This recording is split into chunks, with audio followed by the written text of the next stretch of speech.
Maybe I was a bit on edge because I still hadn't gotten a message from Ariana. I was snapping a lot at the waiter, at the two ladies cooking for me, at anybody really. I was acting just like my father, which made me think I finally understood him, why he was such a prick all the time. Maybe his texts weren't getting answered either. Granted, when I was a kid we didn't have cellular phones and texting yet, but you know what I mean. Maybe his secret lover wasn't tapping her end of the telegraph. So, since I felt a little humbled by her silence, I started to do something I do once in a while, whenever I feel I need to be more aggressive. You ever had that kind of orgasm where you're so relaxed afterward that nothing's important? Nothing could ever bother you? To me, it feels as if my fire's been put out, or rather, that all my vitality has been pulled out of me by the roots, leaving me spent and useless. Well, I have a sneaky suspicion that great men don't like that. They probably never jerk off and hate that feeling of complete satisfaction. So what I do is boost my testosterone by touching myself in the shower after working out, and I stop right before orgasm. It may sound awful, but the feeling of power that comes over you in the next moment is definitely worth a few seconds of frustration. Your mind gets sharper, your will gets stronger, and it seems that that is when your pheromones come out in force. I think so because if I do it 3 days in a row, I always hook up with someone. Girls seem to approach me more than when I'm sated. A little footnote here. Did you ever see The Adventures of Baron Munchausen? When he goes to the moon and meets Robin Williams, the king, whenever the king's head gets separated from his body, it floats up into the sky to think about important things. But when it's stuck to his body, he's just a brute. Well, I can relate. Often, when I have a disagreement with another man, I can see the consequences of every reaction I might have. If I try to save face and be assertive, he'll say this and it'll escalate. Eventually, one of us will have to hit the other, and if he hits me, I'll have to quickly hurt him so badly that it ends right then and there. It can't become a slugfest because I'll probably lose. I'm short, so my arms just aren't that long. Most guys will have more reach than I do. So, quick and decisive victory, like the one that landed me in prison all those years ago. But there's always a risk of a simple fight becoming an assault, homicide. Then there's a good chance I'll end up back in prison. So, while he's still in that mental do I hit him debate, I'm already wondering if I should go ahead and kill him to avoid the messiness of it. Do it clean, before it becomes a big production. Less blood, no witnesses yet, discreet corpse removal. I start planning where and how I'll hide the body before his eyes even start to narrow. Then, I'm reconsidering and deciding it might not even be worth it. His kids growing up without a father and turning to drugs and prostitution. The alternative is someone might see me choose not to fight and they'll think I'm chicken. Then maybe they'll tell others, or worse, try me themselves. Then it'll have to get bloody. So there are times that I need to have my head quiet, my head firmly stuck to my shoulders so that I just react like a normal brute, no hesitation. Just what? And bam! My forehead crunches, his nose flat, his eyes fill up with tears, his knees buckle. Usually you don't have to do anything after that. Of course, there's also a downside to my masturbation knife sharpening routine. That week I got into 3 fights with complete strangers. The first time I was out feeding the homeless at 8:30 like I always did. My restaurant was in the northeastern corner of Central Park, and I crossed the street to walk under the northern colonnade where the majority of the people were. Then, I would cross into the park, find a few people on benches and a handful of indigenous children scampering around. On the far side was the other colonnade, where fewer people huddled. So, I usually started on the north side and was handing out sandwiches to all the usual suspects when some dark fella in a decent leather jacket came up to me. "What the hell do you think you're doing?" he asked me in Spanish. I looked at him in surprise. Now, I'd learned to keep my temper in check, since I was still a guest in Guatemala, and I couldn't go around hitting people with my baton. So, while you're probably expecting me to bow up to him and show all the people around what I was made of, this was real life, and you don't do that, especially if you're a public figure like me. "Feeding these good people," I said, and went back to it. I handed sandwiches wrapped in paper napkins to gnarled brown hands that reached from threadbare blankets. I smiled at grateful eyes and missing teeth. I tried to ignore the man who called me a gringo de la mierda. "Oh, you feel so good doing this tonight, eh? But what are you going to do tomorrow?" "Nothing." I looked at him, then back down at the men on the ground with my most winning smile. "What do you think, fellas? Will I be here tomorrow?" They didn't answer, looking uncertainly at the dark man. "You're all alike," he went on. "Gringos de la mierda. You come here to exploit the people, then give out scraps of bread one time to assuage your guilt." Okay, I'm paraphrasing here a bit because I don't remember exactly what he said. It certainly wasn't assuage your guilt, but it was something to that effect. "But what'll you do tomorrow? Gringo de la mierda. You are the reason they are poor. You work for the CIA." I had to blink at that and look at him for a second. Then I just swallowed it and shook my head, continuing on down the line, thinking, Jesus, what the hell's wrong with this guy? Then the prick took out his phone and started filming me. "Look at this gringo of the shit," he said, "feeding all the poor people. Probably a faggot."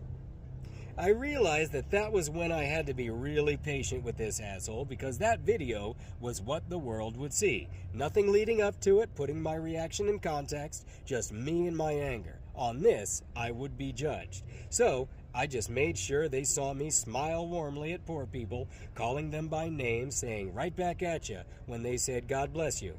And I turned to him a few times to ask why he was filming me, just in case the folks out there in audience land got the impression that I'd staged this for some kind of self-publicity. He followed me all the way to the end of the line, where I told the man firmly, "Buenas noches." I went down the 3 steps to the cobblestones and crossed to the park, and he followed me all the way, putting his phone away and calling me gringo of the shit a few more times. We got to the park, put 1 foot on the curb, and I guess he called me that one time too many, because I shifted the bag of sandwiches to my left hand, swiveled from the hip, and slapped him hard in the face. It wasn't one of those slaps like you see in the movies, where it's just fingers. I'd cupped my hand and put all my weight into it, like my father used to. The kind of slap that hurts a lot more than a punch and stings well into tomorrow. The sound of that slap resounded, and every head turned to face us. People halted in mid-step to stare at me, and I felt my blood run cold. This is it, I thought. This is my undoing. It's amazing how quickly these things happen. The dark man staggered back a few steps, eyed wide with shock, his mouth agape. He raised a hand to touch his cheek. "Why did you hit me?" he asked, unbelieving.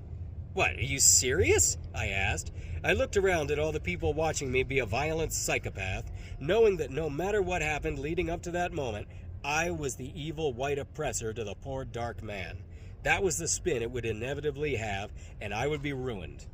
The man asked me again why I'd hit him, and my voice got low and cold as I stepped in to glare into his frightened eyes. "Use your fucking imagination." Then, I kid you not, the pour from the colonnade and the park went whoom from all sides, coming out of the woodwork to surround us. They pushed his shoulders, shoving him from one side to the other and back again, telling him to leave me alone and get the hell out of there. Those that weren't pushing him around were patting my back and telling me not to worry about him, they'd take care of it. The feeling was something I'd never felt before, the love of these people who were ready to beat someone to a pulp on my behalf. The feeling that I was protected and that I mattered to someone, and it was more than just an interest in future sandwiches, made a lump form in my throat. The guy was sent off to the shadows of the park in shame, and I shook many gnarled hands before going off in search of other hungry mouths. That was the first fight, if you could call it that. On Tuesday, the day we're closed, we went into the city to have lunch and see a movie after picking up restaurant supplies at Price Mart. While she stopped to look at blouses, I got away for a second to check my phone. Nothing. I kept moving down aisles, pretending to look for stuff, buying myself some time to look at Ariana's Facebook, hoping to see she'd just not been active. Maybe she'd lost her phone somehow and was off the grid, floating in limbo with no means of communication. What I was hoping with all my heart that I wouldn't see was a picture of her and the other guy, cheeks touching, big happy smiles blinding in their brightness. Scroll, scroll, scroll. Nothing. I went to our last conversation, rereading it the umpteenth time, looking for some clue why she might be incommunicada. I scowled at it as if that would make new words appear, words somehow different from the ones I was reading. I read all of it over and over, trying to find some sign of warmth that I'd overlooked. And I got caught by my wife, looking at my phone in the cereal aisle, and I had to pretend I was comparing the relative merits of real and bootleg Fruit Loops. It took some real sleight of hand to get out of it, and there followed an uneasy silence in the car and all through lunch, and when we got to the movies, I was grateful for a 2-hour excuse not to talk. The tension between us was so thick it was hard to breathe. The previews came and went, and then Grand Budapest Hotel came on. If you've ever seen a Wes Anderson film, you know that you've got to pay attention and appreciate the details, which, in my opinion, you should be doing anyway. There were only 2 other people in the cinema at the time, 2 young women, sitting directly behind us. Now, if you want to talk during a movie, feel free to do it at your own freaking house, not at the cinema. Especially sitting near me, and turn your goddamn phone off. Yak, yak, yak for the first 15 minutes, and every time I turned around to glare at them, my wife swatted my elbow. "Stop it," she hissed. "Leave them alone." "They won't shut up," I hissed back.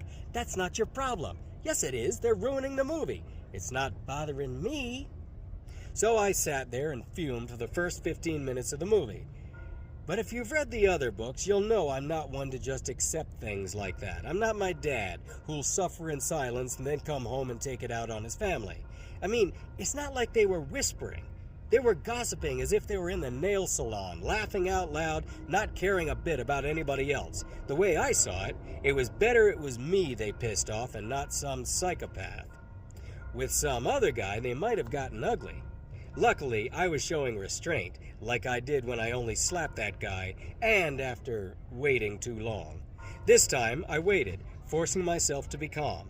Now, why is it that I can sleepwalk all my way through everything enjoyable and then forget it, but be totally in the moment for things that suck? I can tune out all kinds of nice things, but this? Nope. There was a bit of silence while they both looked at their phones, and then they started up again. And finally, I stood and turned around, stepping up onto the armrest of my seat. My wife shrank down into her chair as I took a big step over the back of mine, into the level above us, plopping down in the seat next to the closer girl. Both of them stared at me in shock, and I smiled coldly, asking if they were going to keep talking all the way through the movie. They looked at each other, and then back at me, and shook their heads, and I nodded. Great. Thanks. And I climbed back over into my own chair next to where my wife was hiding. "I can't believe you did that," she whispered angrily. "They shut up, though, didn't they?" She gave me the cold shoulder, which was fine, because all I wanted was peace and quiet, and for the rest of the movie I didn't hear a peep out of the girls behind us. That wasn't the second fight, of course. That was just the second incident. The second fight was 2 nights later, a little after 8. I'd just gone around the corner to close up the ice cream shop and had taken out my phone again soon as I was done. I stood in the cut between 2 parked cars, and I would not be blocking the way of people walking on the sidewalk. I guess I was bitter that night, trying to make myself feel better about being rejected. Sour grapes, they call it.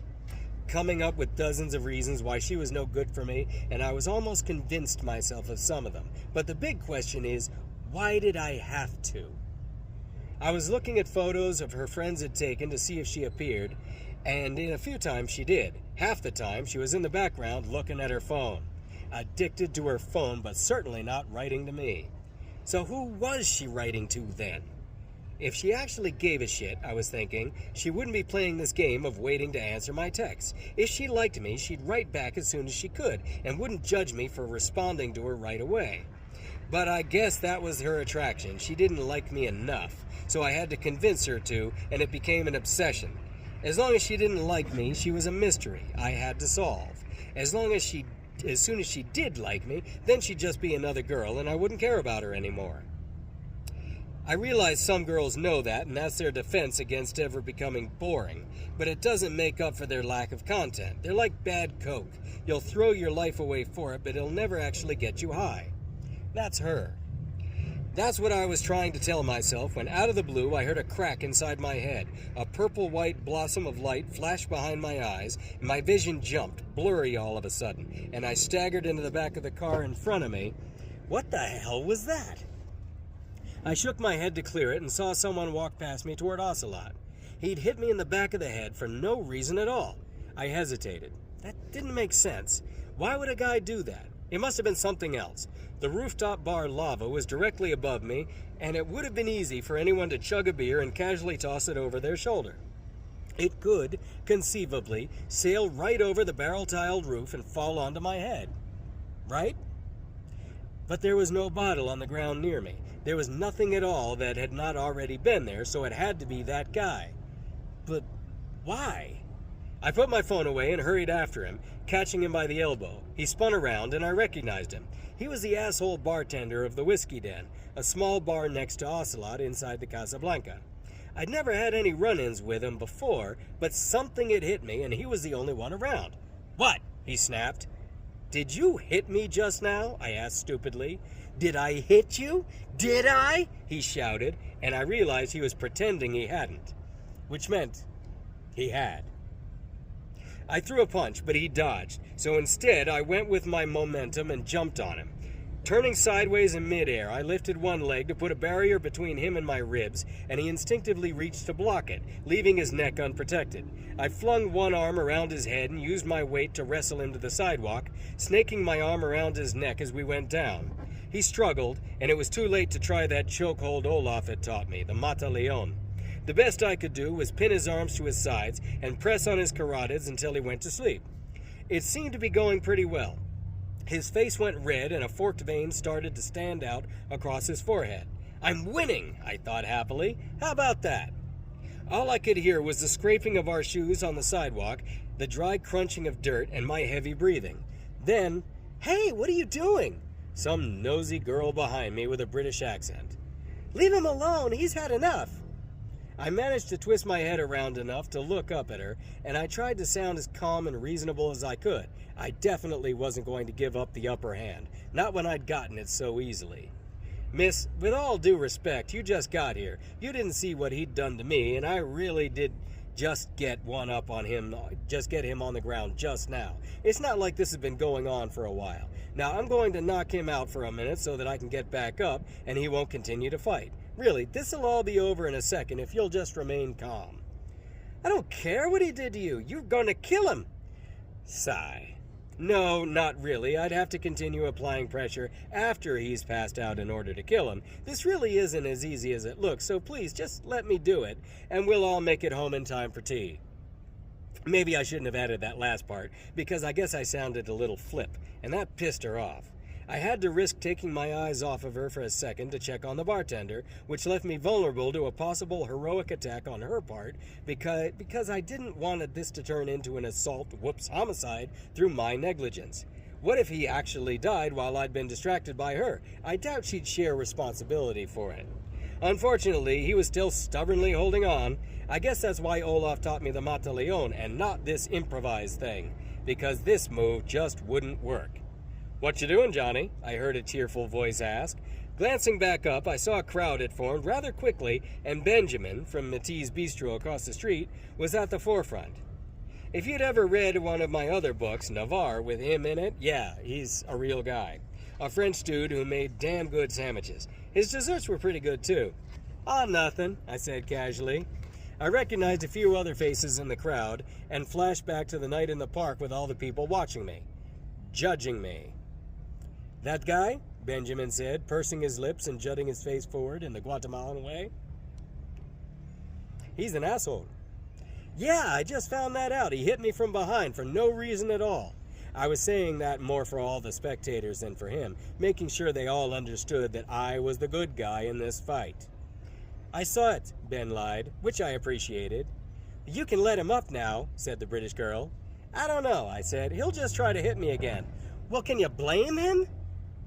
And we all just turned to look at her for a second, those of us who spoke English. There was a brief silence, apart from the scraping of the bartender's shoes on the sidewalk as he kicked. "What?" she asked, unnerved by the attention. "You can let him up," Benjamin said. "He won't do nothing." I made that yes-no tilting of my head, debating it, really not wanting to give up my advantage. I knew nobody else would do the same if our positions were reversed. But with all this pressure on me, I looked down at the bartender and I said, "I'm going to let you go, but if you choose to do anything stupid, I'll put you right back on the ground. You understand?" He didn't say anything. Well, I suppose he couldn't, what with his face being all red, but still, some kind of nod would have been nice. I eased off of him, and he immediately tried to punch me in the side. There was no room for me to effectively punch him, so I grabbed his ear and twisted it to keep him in the check while I got up. When I let go of him, he scrambled to his feet and started screaming. Many of the spectators held him back, and I think that made him more belligerent. It's easy for a coward to act tough when someone's keeping him off of you. He put on a big show while I asked him why he hit me. "You are Sue!" he shouted. "There is camera! You are Sue!" "If there are cameras, they'll show you hitting me first," I said reasonably. That's when the others started asking me to explain what happened, so I did. "I was just there looking at my phone, and all of a sudden, bam! He hit me in the back of the head." "What did I do?" he screamed. "Bam! That's right, bam!" And now he's bagging about it. "Bam!" the guy shouted, laughing. "Bam! Bam!" "He's drunk," said Benjamin, shaking his head. One of the bouncers of the Casablanca nodded, saying it was typical of him. He always got drunk and picked fights with people, and it's about time he lost. That made me swell a little with pride. The bouncer suggested I go back to the restaurant, cool off, and let this blow over. Many of the spectators agreed, so I reluctantly went back to work, hearing him shouting, "Bam!" behind me, all the way to the corner. "Bam!" like a little monkey beating on his chest, trying to be a gorilla. I found out the next day that he had recently got into a jam at Café Noce. He was on his way to the bar, and 5 big guys, some of whom had guns, were out on the sidewalk, talking. They were in his way. So instead of saying, "Excuse me," he pulled his pepper spray and shot them all in the face, then ran into the bar. When they came back in, he had to hide in the back room for 3 hours, while the bartenders lied for him and helped them wash their faces with milk, buying their forgiveness with free shots. The guy was a punk-ass little bitch, and I got to be the one who put him in his place. Maybe those 3 small victories were what set me up, which made me so eager for the next fight. And maybe I was a little too cocky, putting a big target on my forehead and daring people to come try their luck. Maybe. But I still maintain that it wasn't my fault at all.